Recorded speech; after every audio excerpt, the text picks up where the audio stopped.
वर्ग 9वा विषय इतिहास पाठ क्रमांक 4 आर्थिक विकास स्वाध्याय प्रश्न पहिला अ दिलेल्या पर्यायांपैकी योग्य पर्याय निवडून विधाने पुन्हा लिहा. 1. 19 जुलै 1969 साली देशातील प्रमुख डॅश बँकांचे राष्ट्रीयकरण करण्यात आले. 12, 14, 16, 18. उत्तर ब. 14. 19 जुलै 1969 साली देशातील प्रमुख 14 बँकांचे राष्ट्रीयकरण करण्यात आले. 2. 20 कलमी कार्यक्रमाची डॅश यांनी घोषणा केली. पंडित नेहरू, लालबहादूर शास्त्री, इंदिरा गांधी, पी.व्ही. नरसिंहराव. उत्तर क. इंदिरा गांधी. 20 कलमी कार्यक्रमाची इंदिरा गांधी यांनी घोषणा केली. ब. पुढीलपैकी चुकीची जोडी ओळखा व लिहा. कावसजी दावर पोलादाचा कारखाना, डॉक्टर दत्ता सामंत गिरणी कामगारांचे नेतृत्व, ना. मे. लोखंडे गिरणी कामगारांना सुट्टी, नारायण सुर्वे कवितांद्वारे श्रमिकांच्या जीवनाचे दर्शन. तर याचं उत्तर आहे पर्याय क्रमांक 1 कावसजी दावर पोलादाचा कारखाना.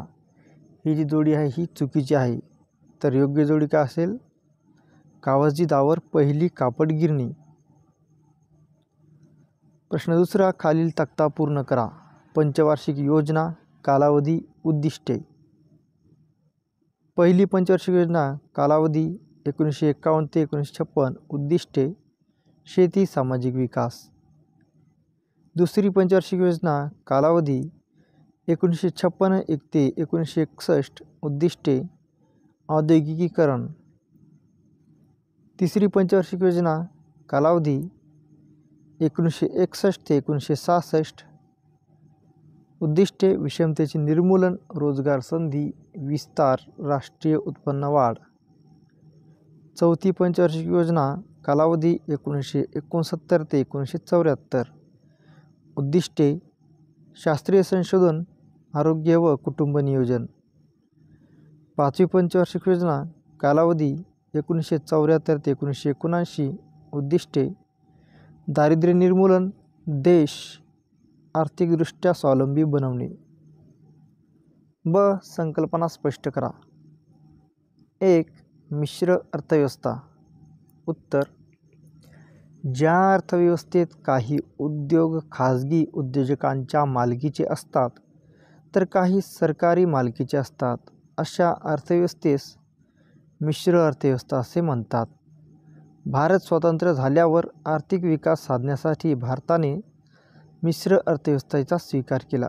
या अर्थव्यवस्थेत भांडवलशाही आणि समाजवादी अर्थव्यवस्थांतील चांगले गुण एकत्र आणण्याचा प्रयत्न केलेला असतो. या अर्थव्यवस्थेत उद्योगातील नफ्याची प्रेरणा, नियमपालन, कालबद्ध नियोजन इत्यादी गोष्टींचा विचार केलेला असतो. 2. 20 कलमी कार्यक्रम.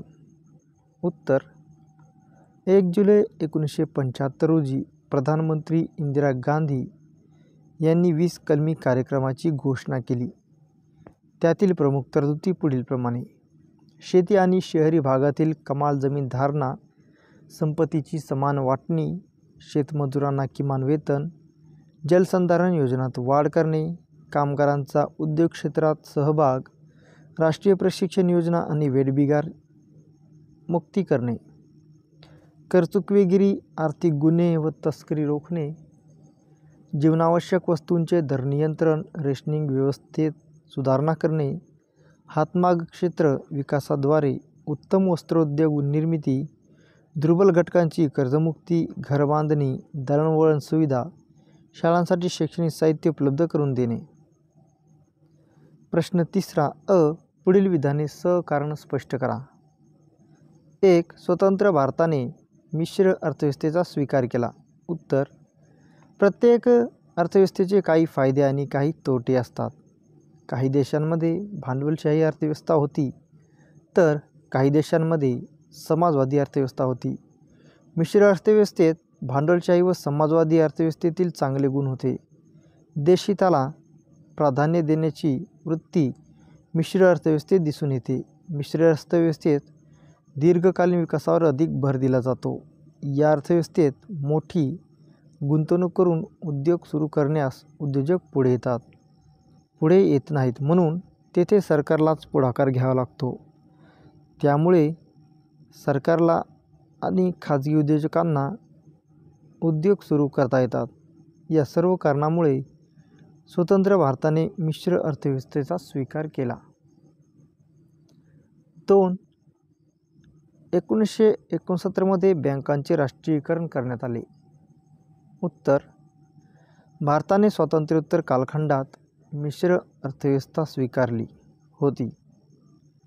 योजना राबवताना तूट निर्माण झाल्यास ती भरून काढण्यासाठी बँकांचे राष्ट्रीयीकरण होणे गरजेचे होते.